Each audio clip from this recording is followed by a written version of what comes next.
Muy buenas tardes. Entonces, en esta clase TED yo quisiera que te quedara súper, pero súper claro y por eso te invito a que comentes, que escribas en el chat de YouTube, que hagas las preguntas.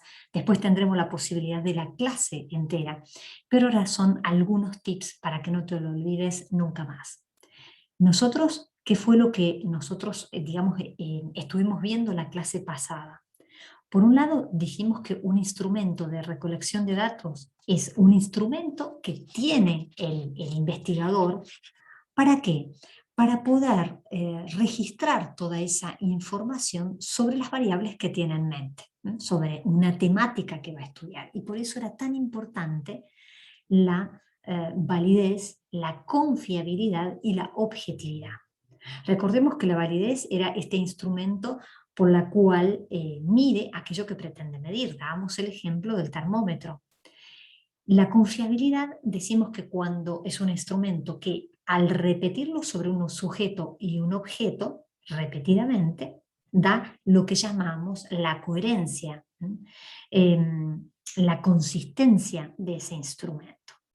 Y la objetividad tiene que ver con la tendencia, por decirlo de alguna forma, que va a tener el investigador. Tan importante la objetividad. Bueno, hablamos, recordemos rápidamente de lo que eran los distintos tipos de validez, la validez de contenido, la validez de constructo, ¿sí? Todos estos tipos de validez es lo que va a garantizar que esa investigación sea lo más efectiva posible.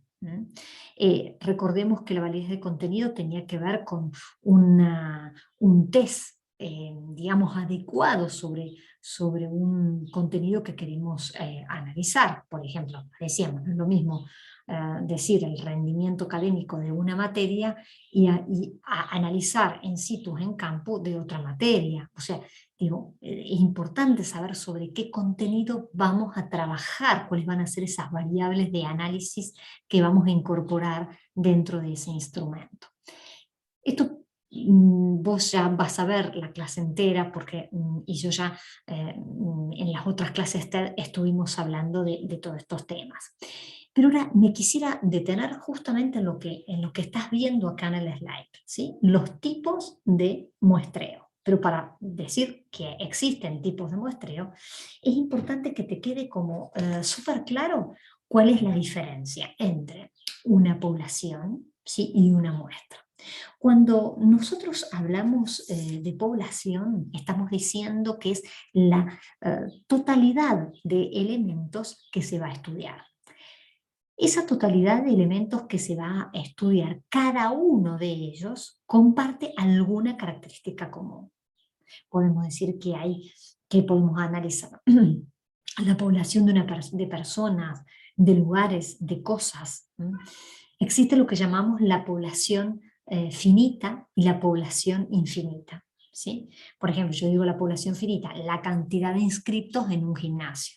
Y la infinita, bueno, acá tenemos, gracias a los avances de la tecnología, tenemos, por ejemplo, Big Data, donde hay una cantidad y una infinidad de datos que se pueden transversalizar.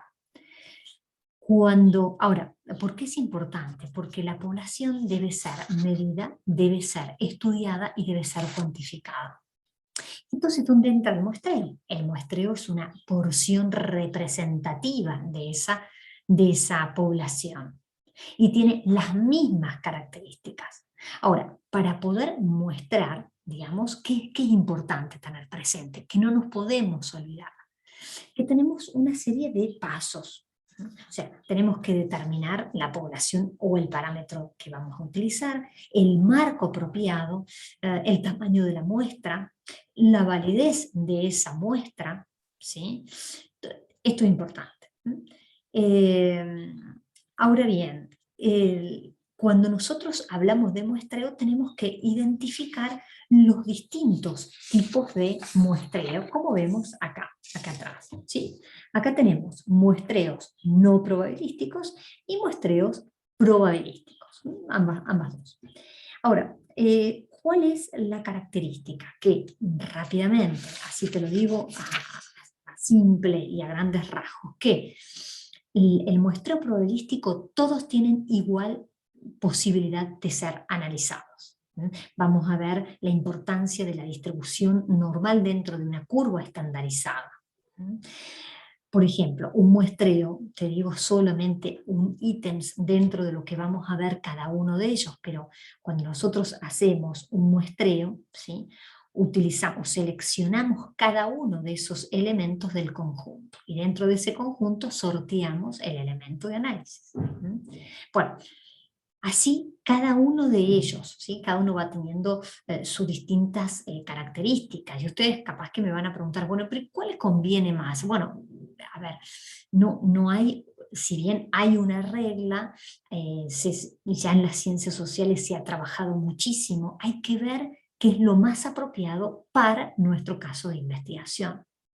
Entonces, a lo mejor en algún momento vas a necesitar un muestreo estratificado, que es como, imagínate que estás comiendo una torta con muchas capas. La torta es siempre la misma, pero cada capa representa cada partecita. Si vos sacás una partecita, es la totalidad de lo que representa la torta, no es otra torta, es la misma torta. ¿No? Entonces, vos vas analizando cada una de esas capas. Bueno, esto es lo mismo en el estratificado, perdón mi ejemplo tan vulgar.